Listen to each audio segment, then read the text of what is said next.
you please sit down? Casper, can you please sit down? Channing,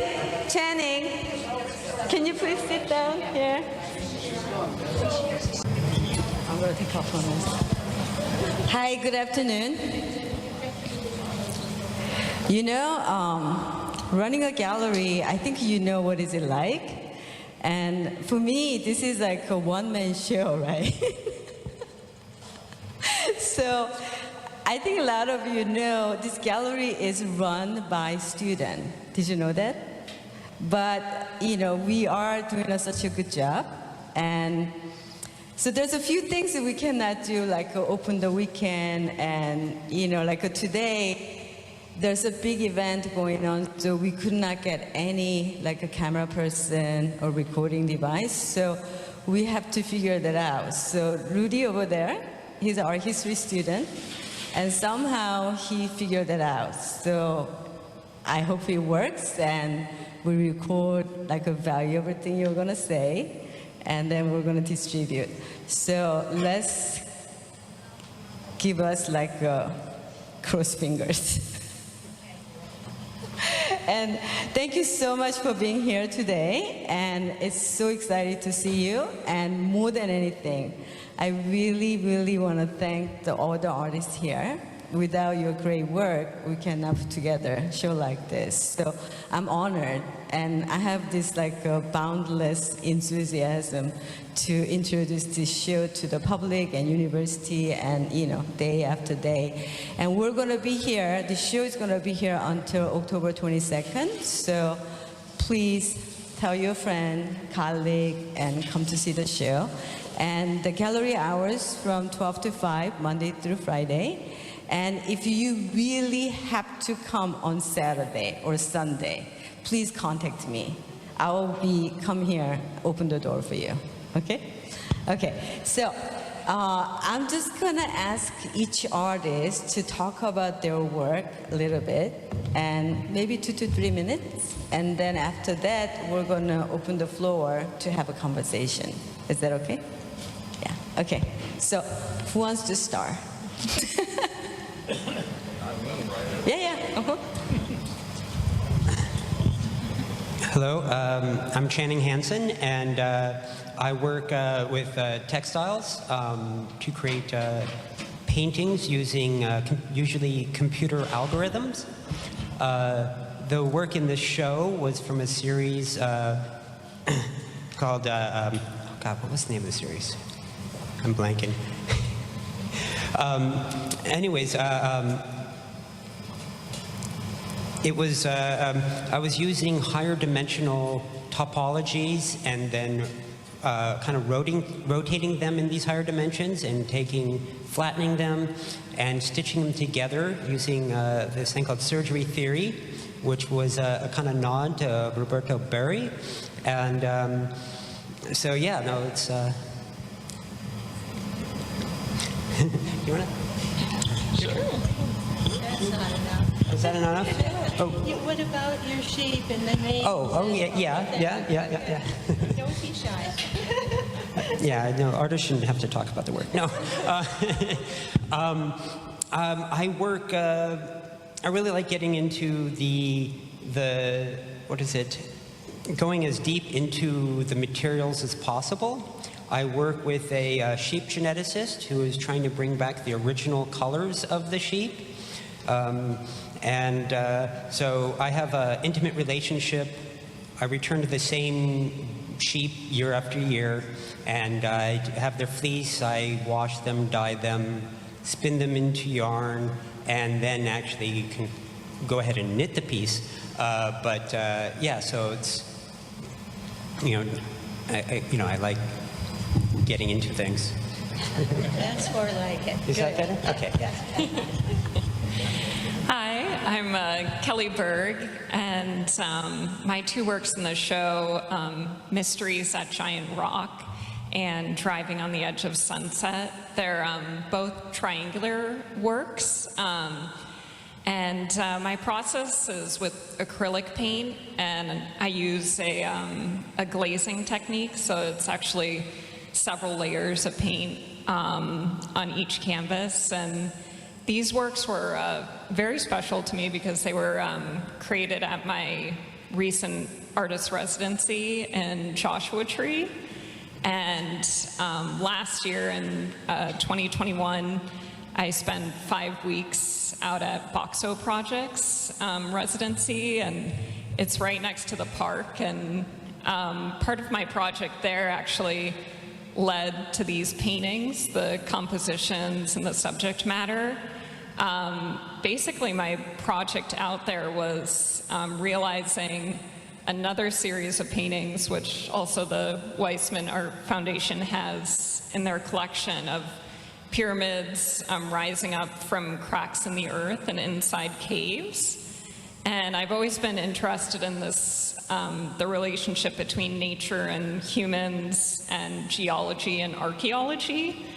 And so this project that I did at the residency was actually a three-dimensional realization of that series of works. So kind of envisioning these pyramids rising up from rifts in the earth, which is very related to the Joshua Tree landscape. It's a lot of the rock formations there were actually formed by like ancient volcanoes, and also the earthquakes that, you know, we're used to here in Southern California. A lot of the rocks there are like right along fault lines. So I took the pyramids out to different places that inspired me geologically, and they were reflective, so they were kind of like reflecting the whole landscape. And so these two particular paintings, one, they were actually both based off of places that I had taken the pyramids and placed them into the landscape. So one is actually the road leading out of Joshua Tree, which I think, to the title of the show, We Are LA. I mean, I think one thing about LA that has always really inspired me is driving and the highways and like the places that you can get to pretty close to the city. So that was one of the works, was really inspired by that kind of highway through the park. And the other was Giant Rock, which is actually in Landers, which is close to Joshua Tree, but not within the park. And it's the largest freestanding boulder in North America and has many mysterious circumstances surrounding it. And it was also a sacred place for the Native Americans of that area. So that's what inspired me with those particular pieces. Hello, I'm Andy Moses, and just wanted to thank Billie for putting on another amazing show. I think I've been in like 20 over the last 20 years or so. I think most of the people on this panel have been in many as well. So you do an incredible job, Billie. And Mika, thanks so much for hosting it. And Peter, Frank, for writing the great catalog. So I spent 20 years in New York, the 80s and 90s. I grew up in Southern California on a cliff overlooking the ocean. I would go and walk to that cliff every single night and watch the sunset into the water. And I think it took a long time, but eventually it was a huge influence on my work. I moved to New York for 20 years. You can't see the sky there at all. It's just a sliver. Then I moved back to LA in 2000, and I was lucky enough to have a shack on the water in Malibu, where the water sort of came up onto my deck. And I would stand there and stare at the horizon like I had as a child and teenager. And it just started to really inform the work. I had a studio in Venice at the time, so I would drive every day from Malibu to Venice, and the light was just permeating my studio. So I wanted to start working with paint that really reflected my new environment, really. So I started working with a lot of pearlescent colors, and then I started slowly bending the canvases. I started with convex, and I quickly moved to concave. And I realized when I'd moved to the concave surface, it was something I'd been thinking about probably since I was a kid. I saw 2001 in 1968, 6 years old, sitting around the Dome in Hollywood, and I'll never forget it, because the screen wrapped around you.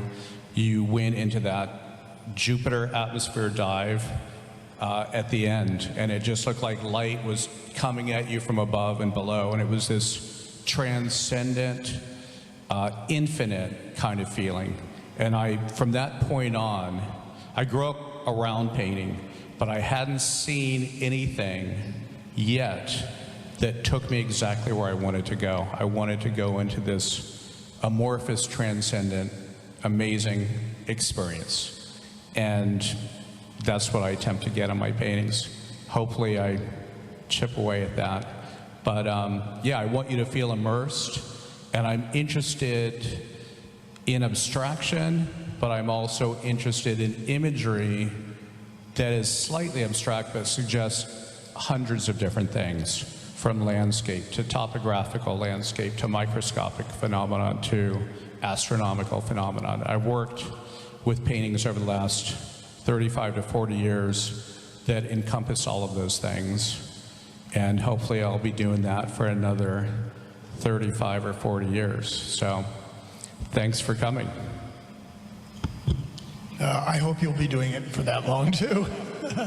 I, too, want to acknowledge Billie it's a surprise when I never know what's going to be in an exhibition that the Weisman Museum is going to include. And I had no idea it was this piece, and I'm very happy to see this. And I want to comment about that in a minute, but I wanted to thank Mika for enabling us. And Peter, it's great to see you, and I'm so glad you're here. I'm pretty local. I went to school at Chenard before it was CalArts, and when I graduated, they moved the campus out to Valencia, and which was kind of tough because when you graduate art school, you kind of want to hang around a little bit. But the librarian finally told us, you have to go now. And we couldn't sit in the courtyard and read those great big Hieronymus Bosch books. We had to leave. But anyway, I got a studio in Venice, and I just went to work right away.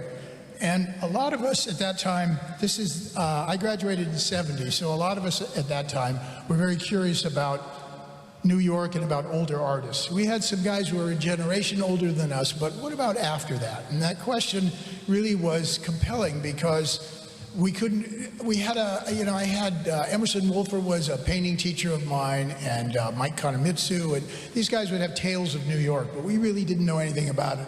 So basically, graduate school for Chenard students was to go to New York. And for $200, you could get there, right? And, put your clothes in a shopping bag and you're fine because you meet artists as soon as you go into town. And one of the first artists I met, well, it was Peter Alexander, may he rest in peace, for real, introduced me to different people. One of them was Kynaston McShine, who was curator of painting at Museum of Modern Art. Through Kynaston, I met other people, and finally, came into contact with Bob Rauschenberg and Jasper Johns, and a lot of those guys who were legends to us, but were, there's your idols, there's the giant artists of your life. And at the time, and I will include this because of the era we're in, I didn't meet any female artists for a long time. And then I met Jackie Windsor, and it changed my whole opinion about how that worked, because it was a male hierarchy. And it was like that in LA, and it was like that in New York. And until you knew who the players were, that was how the game went. Anyway, I was fortunate to be able to meet these guys and to get a dialogue going. The work I did there, I ultimately showed in London, but I always kept a car in a warehouse in Venice, just in case it got too cold, and it did. So occasionally I'd scrape up $200 and go back to LA, and then go back to my, I had a loft on 7th and 7th Avenue and 26th. In the back of the loft, there was water coming down the wall continuously, so it had a kind of a glossy green look. So I just never went back there. And a lot of my friends who were back there had lofts of similar characteristics, but it was an education beyond graduate school. It really, so this is what can happen. You could be Larry Rivers, so many, Klaus Oldenburg, these guys who were making art their whole lives, and finally there were role models. This was kind of launched my idea that I can be an artist. And I didn't really consider myself an artist after school. It took Billie Bankston to make a comment. He was a neighbor then in Venice, and he had a dinner at his house, and that's where we got to eat on occasion, real food. And he told me that I was screwed. Why is that, Billy? He said, because you'll never be able to stop, and that's who you are. And it sunk in, and I realized, yep, this is my identity. This is who I am. Even though I was making art, then I began making art. The work here in this, the bronze that I have in this show, is really interesting that this piece is in, because curators and museum people have an interesting eye because they're looking for that lone wolf in a series. And this was a particular piece that is sort of was, I was on a track. I was on this series I was working on, and it was very atypical of that. And there was about 5, maybe 10 works in between, and this is one of them. And it was really interesting that you chose that work. And I'm happy to see that you have it, because they're idiosyncratic in that series. You know what I mean? So I fabricate bronze, we weld it, they're not cast. And I worked from a series of very simple, difficult shapes. My palette is very difficult because there's no room for organic interpretation. And I compose. I love to compose, and I compose in full three-dimensional cardboard shapes that I make, and I make a giant palette, and I work from there. And that's the joy. The joy is in composing. The rest is, if you ever talk to a sculptor, they usually whine and complain about how much work they have to do. But the great part is in composing three-dimensionally, and I'm doing more of that now. COVID came along, and I actually was able to make a lot of mistakes, and it was all secret. And now some of those mistakes are coming into to become real pieces, but I've actually loosened up a bit, and we'll see what happens. Just want to thank Billie and Mika and Peter. This is a really gorgeous show, and happy to be included. I'm Ruth Pastine, and I was born and raised in New York City, and it was studying at the High School of Music and Art with my painting teacher that launched my entire trajectory as a painter. I'm an oil painter, and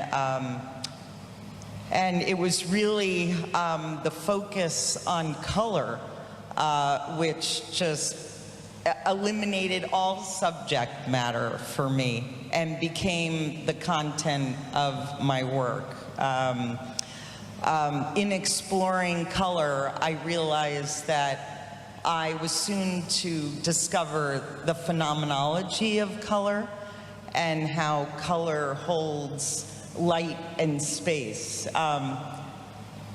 In New York, light and space was not, it was not a genre, it was not discussed. I really was coming of age when minimalism was the zeitgeist, and it was my California art dealers who discovered my work in New York, and I started exhibiting in California, and it was coming out to my exhibits that I actually felt this a shedding of a skin. Never thought that I would relocate and leave New York City, but the focus of my work has always been on the finiteness of the three complementary color systems, and it's my joy and awe to work within finite means and really push the limits of experience. And that's what I do on canvas and on paper. And because I work serially, I evolve canvases in juxtaposition and context with one another. So each painting will be unique under a larger umbrella of structure or color, or there's certain aspects of space or light that will be focused for that series. And then it's really the spontaneity of painting itself that closes the door to one series and leads me to find the open door to a new series. It's very organic. So it's that sort of be here now, very present tense, being an arm's reach away from painting and just seeing that door, seeing what unfolds. That has led me for 35 plus years, actually started working before I entered high school. So entered music and art with a portfolio of paintings. But something happened when it was my work that brought me to SoCal. It wasn't my thoughts to be here. And did 2 residencies for 6 months in exhibiting in San Francisco and down in La Jolla, San Diego. And I realized, I think there's something for me here. It was really the work that made me realize that this was an opportunity. And it wasn't the light and space genre, it was the actual light and space. It was, I mean, growing up in New York City, it's a concrete canyon, and you're trying to find the sunny side of the street. And the rigor of post-war American painting is really my on-ramp, and abstract expressionism, color field painting. But when I came out and we built large studios with skylights, it was really that light and that expansiveness. It was the feeling of that led to larger scale work and working serially, which has now led to large scale installations, and is opening doors to also pursuing working in new mediums for even larger public works. So excited to be here and be amongst this group of artists. It's I see we're all very unique, but there are crossovers which are very nuanced and quite beautiful. Hi, I'm Casper Brindle. I'm primarily a painter, and in my practice as it's progressed, the works have kind of changed from these paintings on linen and with gold and silver leaf to more of a sculptural aspect, where I am keeping the same trajectory as the paintings, but using different mediums and things to express what they are. In the work that's in this show, it is acrylic and secret sauce. But they also nod to ancient vocabulary as hieroglyphs and things like that, where there is a feeling of interest or what we're trying to discover. So the work in here, and it has evolved still and has gone into a vacuum form process. What that is, we take a big sheet of acrylic and we melt it down, and then we've built a structure, and then we pull it on the structure and we vacuum it to the actual mold. I'm excited to show these with Mika coming up October 8th at the Luckman Gallery. I also wanted to touch on Billie. I mean, not only what you've done for artists in general, but especially LA artists. I think is really incredible, because during the times, you know, New York had its day, and you always were with the LA artists, and I appreciate that. And Mika, thank you for doing this, and for our upcoming show, and Peter for the writings, always the best.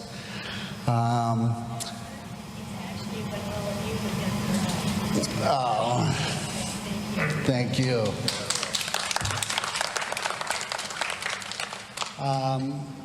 So I was, both my parents are, going backwards a little bit. Both my parents are British. They moved to Canada in Toronto, had me for till I was about 4, and then we moved back to England and back to LA. And being in LA, especially during those years of growing up, and just the light, as everybody knows, and the beaches and the scene, it really is a special place. And we also have Eric Orr, which I think you're going to talk about, Eric, yeah? Oh, Mika's going to talk about Eric, okay. I worked for Eric Orr in the late 80s. Amazing artist, rest in peace. And I know I had something to say, and I can't remember what it is. Fuck. Anyway, I'll pass you to Ned Evans. Thank you, Casper. I'm Ned Evans. I was born over the hill in Burbank, and my dad worked at Lockheed, which is home base. And like, I want to make a point that Billie has put together a show, and a lot of the shows representing LA artists are more, they're darker, more conceptual, more punk, this or that. But Billie and her husband and Marcia, before the whole collection has captured the light of LA better than any collection, I think, period. I mean, just flat out, because it doesn't get as much attention. Painters like myself, I have a small painting in there that's not really a study, but it's a version of a larger group of work that are actually quite big, and they're kind of, they're sort of vertical landscapes where they're set up.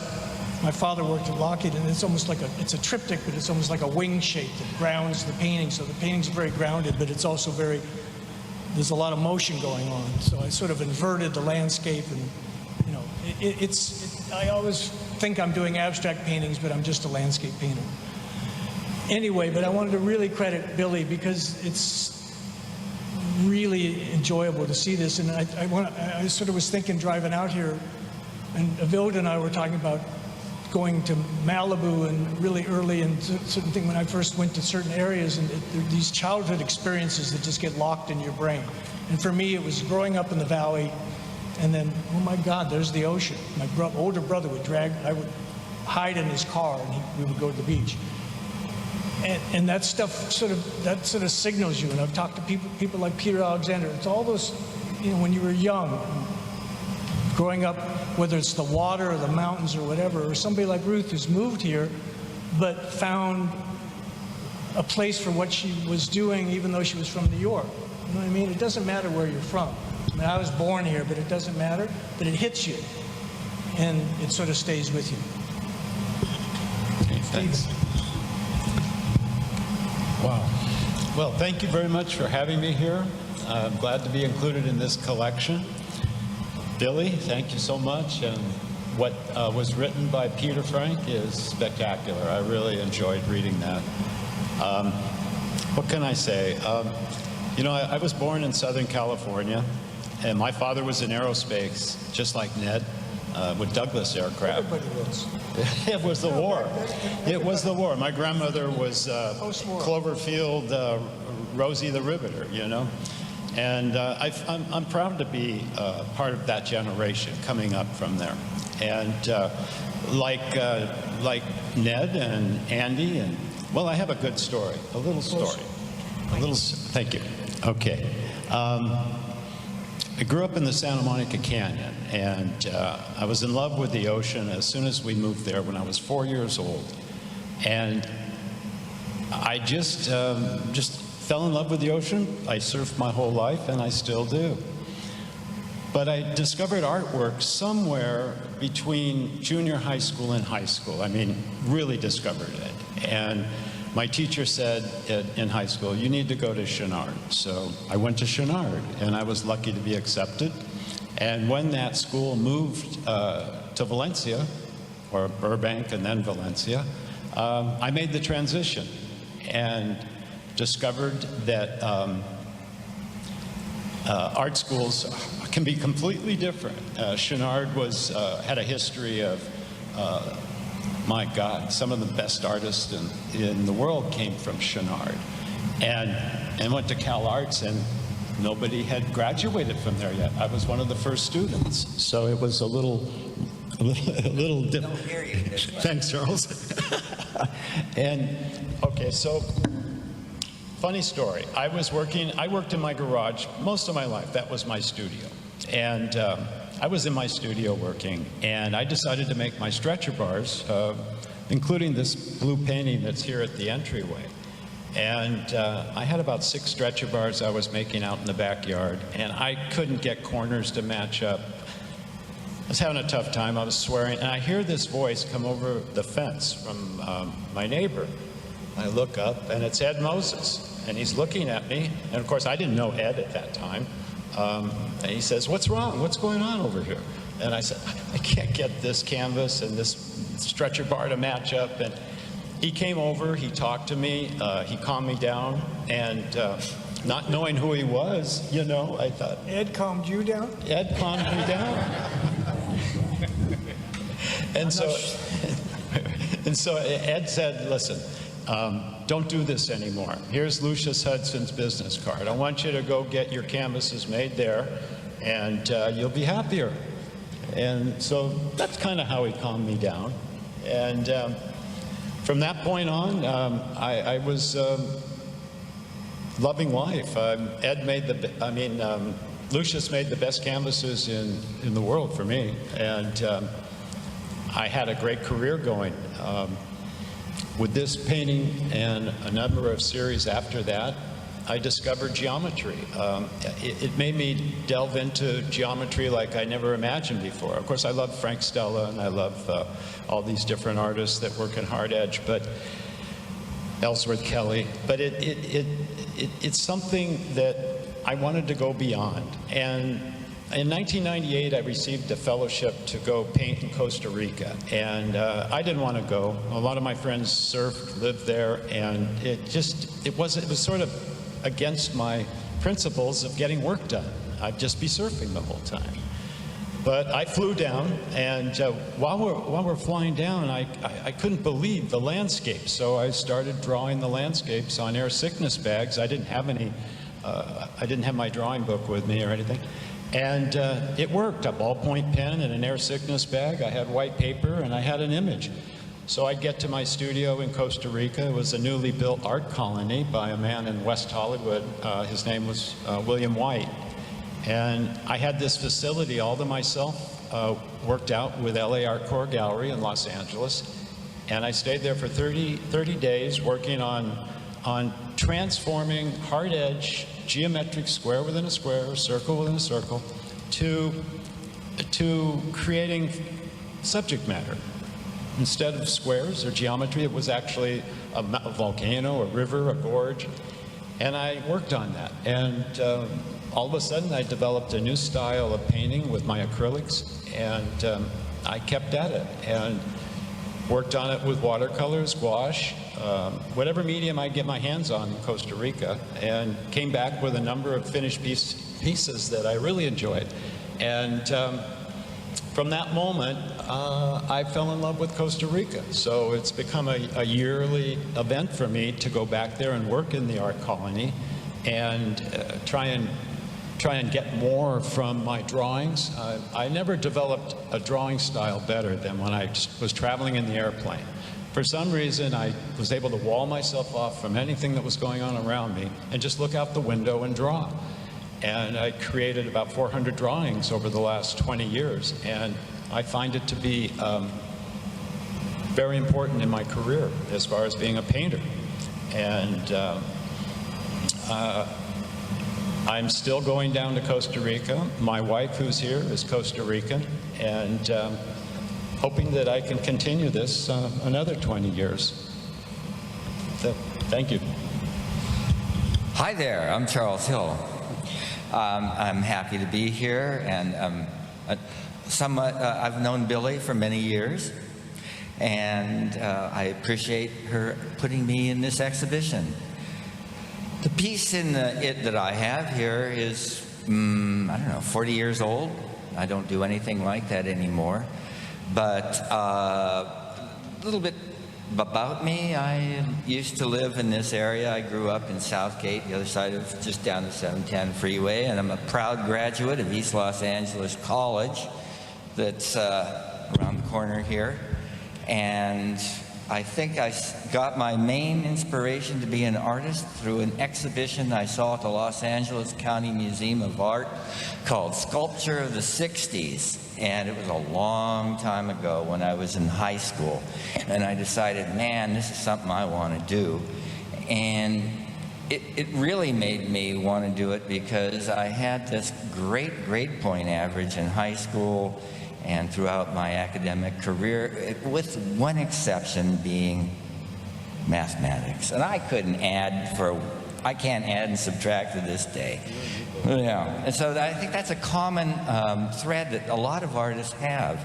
If you have an academic mind, you want to do things, but mathematics just gets in your way. But the art business, man, that was smooth sailing for me. So I got anyway. When I was in high school, I started going as a graduate student to East Los Angeles College. Not a graduate student, when I was in high school. So I hadn't even graduated. And I went to East LA College and Cerritos College and all the other places getting all my credits together, because in those days, and to this day actually, I keep telling people, go to the community colleges because you can get a 2-year degree for like $3,000 or something like that, which is a deal. It's a steal, and you can meet really interesting people. I digress. Anyway, so the piece in the other room is made out of paper on muslin. And how it started is when I was a child, living in my parents' house, we never had, I never had what you might call playmates in the neighborhood. There were not any kids around there. It's not a wonderful place to live where we lived in Southgate. But my mother had a sewing machine, and what I used to do when I was a little kid, I used to play with my mother's sewing machine. And it was something I always had an affinity for. I mean, sewing machines, I loved the idea that you could put something together in a mechanical way that was like, instead of gluing something together, you could hold something together with a thread and a needle. Yeah, paper, yeah, most people in those days didn't do anything with thread and paper and anyway, sewing and using large-scale patterns. Well, I don't do macrame, please. Anyway, so I was graduated from East LA College. I followed the California Master Plan for Higher Education, which means you start at the community college level, and then you can go to any college or university in the state of California. You sort of get in, and you have to have a B average about. So I did that. And then I got to Irvine, where I went to school, UC Irvine. Ned and I went to UC Irvine. And I had no money. I had no money for art supplies, no anything. $110 a quarter. Wow. Anyway. $110 a quarter. those were the days, I'll tell you. So anyway, I wanted to be an artist, but I had no money, and I was going past the theater department, and they were throwing out these sets that they'd made, and they were all made out of stretched muslin on wooden frames and painted. I don't know if you know about theater, a lot of muslin painting sets and set design, and there was a lot of muslin that was just lying around, and I would take it out of the dumpster and take it home, and it was in small pieces. Some were larger, some were smaller. So I'd sew them together with my sewing machine to make them into something I could either paint on or use in another purpose. And another person that I knew had these large rolls of newsprint, ends of the run of the newspapers, and I don't know if you've ever seen those things on trucks. They're huge, and when they get down to they're only 5 or 6, they have to take them off because it'll run out in the middle of the run of whatever you're printing. So they had these, and so I incorporated using sewing what I could get, the materials that I didn't have to pay for to make my artwork. And over a period of 4 or 5 years, it just developed. So probably the culmination of my paperwork is the piece in that room, but that was 40 years ago. I don't do anything like that anymore. But well, I've taken too much of your time. So if you'll probably have a question, or somebody will a little later, and I'll be happy to answer. There you go.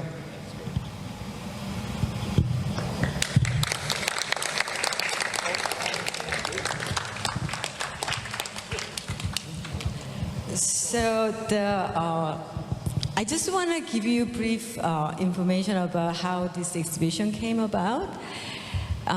Billie and I, we had a show together on pop art. That was year 2019. It was very successful.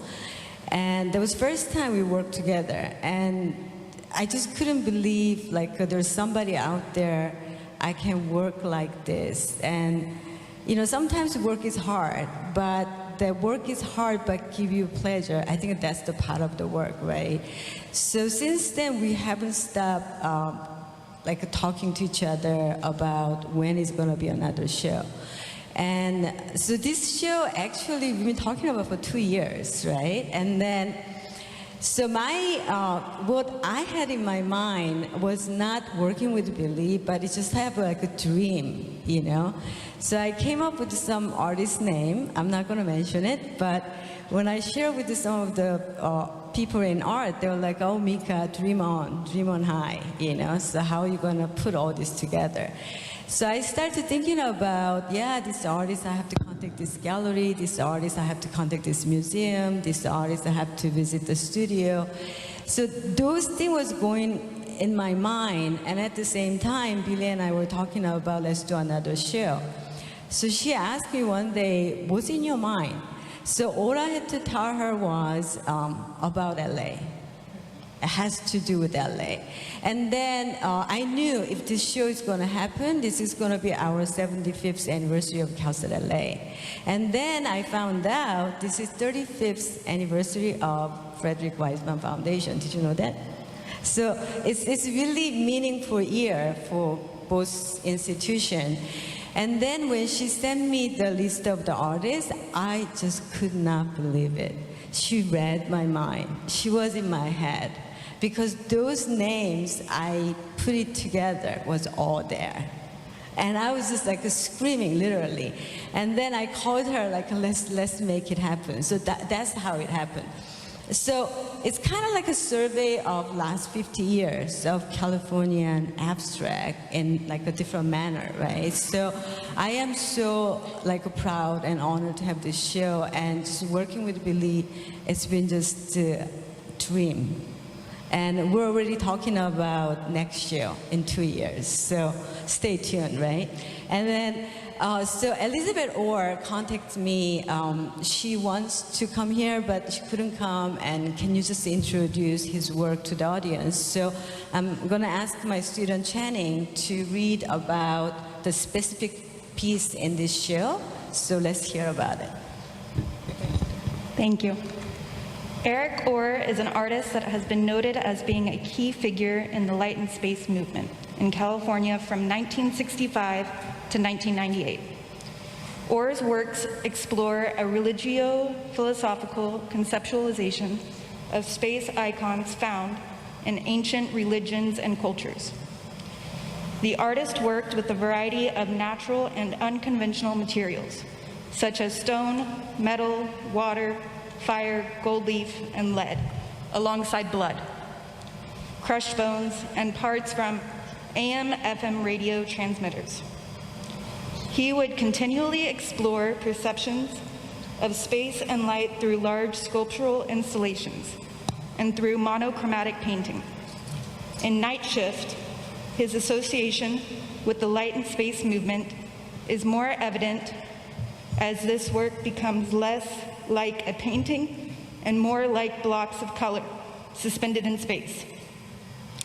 Orr blurs the space through the complex relationship of color and gesture, which allows the viewer to experience a floating light source suspended in space. Before I go on, I really want to thank Peter because he just never say no to me. And I couldn't get him in the midnight, so I really appreciate. And then especially the catalog idea came like later. So when I started thinking about putting together a catalog, and I couldn't think of anybody except Peter. And I contacted him, and he was like, Mika, how much time frame do you have? I literally told him 3 weeks. And I just told him, you can say no. Just say no. And he's like, no, Mika, I'll do it, right? And so I've known Peter for last 3 decades, and I learned so much about art and art community, but at the same time, through his stories, I learned so much of the different artists, what they did, what they've been going through. So something I learned not too long ago, Casper was in Eric Orr's studio when he was young. So can you say something about what was your experience like? I don't know if anybody... Here you go. Thank you. I don't know if anybody knew Eric, but he was like, let's do this, let's get it done. That was like his thing. Eric was probably the most interesting person I've ever met in my life. He had so many sides to him. His work really affected me from when I stopped working there and started my own practice. But the thing about Eric is he could explain everything. The polar opposite of me.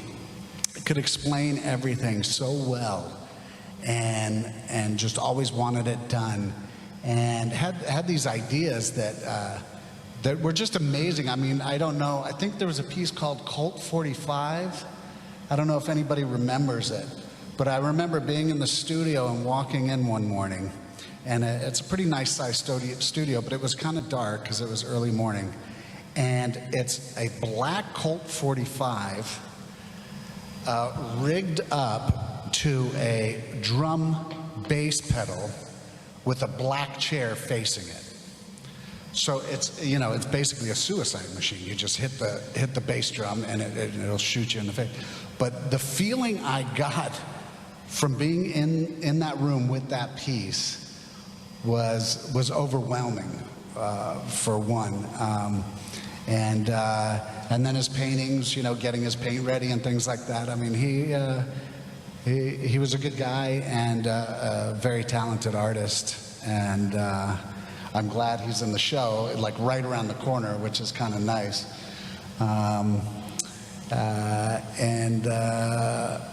Quickly, the kind of guy he was.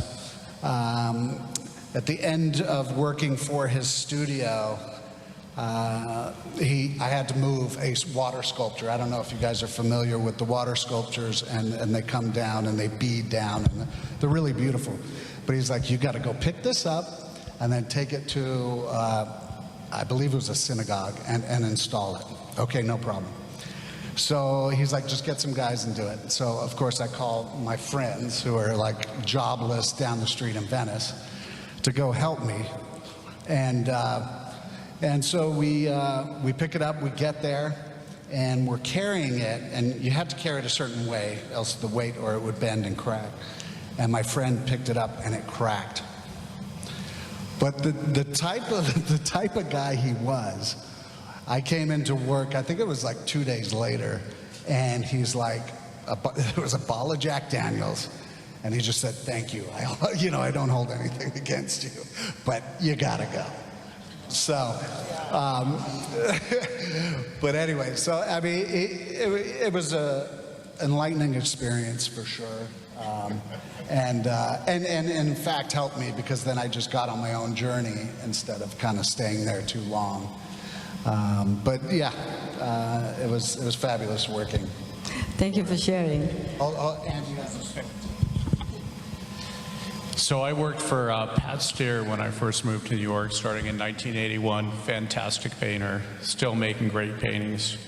I think she dated Eric, or I'm not sure when that was. She was living in Venice, and they got into some kind of, what's that? Was it at Irvine? Okay.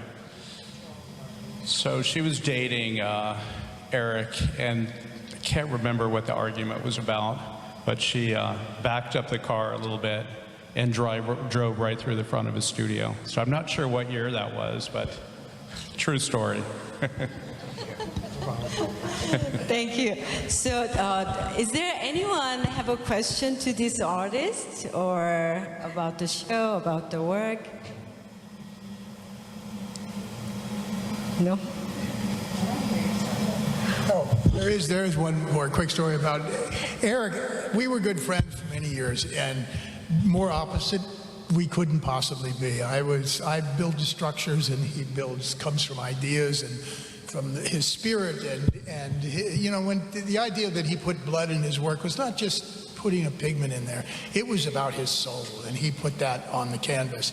But he had a studio on the boardwalk in Venice, and he was building a wall so that it would be soundproof from one space. He cut the space in half, and he wanted to build a wall so that it was absolutely soundproof. So he decided the best way to do it was, for free, he could put sandbags in. So every night he would go out and fill sandbags and keep building this thing up. And he built this wall, and it was beautiful. I loved it. I would come by and just check it out because it looked so cool. It had so many different connotations to it, for floods or war, and he used it for soundproofing. Thought he was using it for soundproofing. So he's getting all the way up to the top, and he calls me up. I go over, and he's putting in the last bag, and he's stuffing it in the top. And he finally gets this wall of sandbags, closes the doors, and we hear the phone ring. And it was from next door. That was Eric. I mean, okay, what's next? Thank you. So I wanted to ask Peter to say a few words for us, since you did the foreword for the catalog. Would you mind? Well, hi. This is actually not the only exhibition from the Weisman collection up in Southern California currently.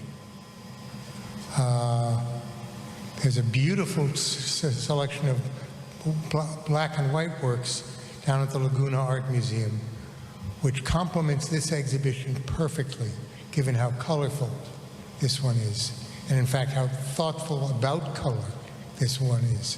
This exhibition surprised me. I mean, I wrote the essay mostly about the meaning and the MO of the Weisman Foundation in the context of Southern California, but of course I hadn't seen the exhibition yet. When I saw it a few weeks ago, I was struck by how much it was making a statement about color itself. And that amused me, especially having seen the exhibition of black and white works down on Laguna. I asked myself, am I thinking about color because I was thinking about black and white? No. I got the feeling they may have been thinking about color, or Billie may have been thinking about color because of the black and white. But color was color, and black and white was black and white. The way Ad Reinhardt said, art is art, and everything else is everything else. Of course, Alan Capro came back and said, art is everything else. So black and white is a form of color. Anyway, so I recommend the show down in Laguna, and I recommend taking a good close look at this exhibition and feel how a particular room, not just a particular object, but a particular room of objects makes you feel, because that's what rooms of art objects do. But in this case, they are set to harmonize. These rooms don't simply talk, they sing. Thank you so much, Peter. So I would like to ask Billie to say a few words. First of all, I'd like to thank Mika. She is a dream to work with. We're so in harmony with one another. She's enthusiastic and hardworking, and she can lift anything. She's terrific. And Peter, thank you for putting into words what we're about. You're terrific with that. As for color and my background, I finished graduate school, and then Fred and I got together. And it's interesting because I learned more from Fred than I did in all my education. He was passionate about the art, and he always said, we're so fortunate you need to share. And I'd say, share, even the master bedroom? Oh yes, it's too beautiful not to. And we have midnight capers and Ruth the art room. They make a joke that the walls are like thrifty because we always knew until it was perfect. That's basically when I'm buying art. I not only love the art, but I also have to feel that it will work and sings and places. So I hope you enjoy it, and thank you all. And thank you, like I said before, you all make us look good. Thank you so much. I have one thing to add.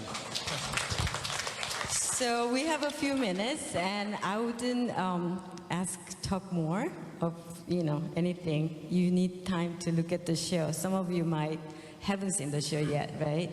But before I close, this is University Gallery, and I think some of you work in the university, so you know what I'm talking about. We have to work with a lot of different offices and different sectors of the university, and I am so lucky because I get so much support from the university, and especially like this reception, something like this, I cannot just put it together, like I need to go through certain offices. So I want to thank Maria Magorski. I don't know where she is, but she's been supporting me last 10 years in terms of events and exhibition.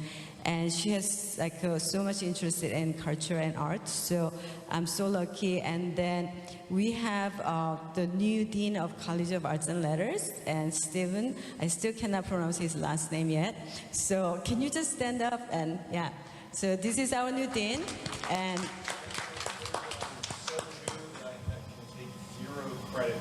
Whatever she's saying is all up here. That's what No, I'm not giving you credit because you just got here, so I'm trying to make sure to tell you you have to support. That's why. And then the last but not least, and the Silverman Gallery, Ronald H. Silverman, is named after Silverman family, and Ronald H. Silverman was a professor here. And I was lucky to meet him as a graduate student 4 decades ago. But here's the Silverman family, and Jeff Silverman and Amelia Silverman here. With their generous gift, we could name the gallery. So We need more supporter like you guys. So anyway, thank you so much for being here today, and it's been so lovely. And then I really, really appreciate the artists you come out here. So I have a little thing prepared for you before you go. So stop by and say bye to me before you go. And then let's spend another hour to look at the art and enjoy it. Thank you.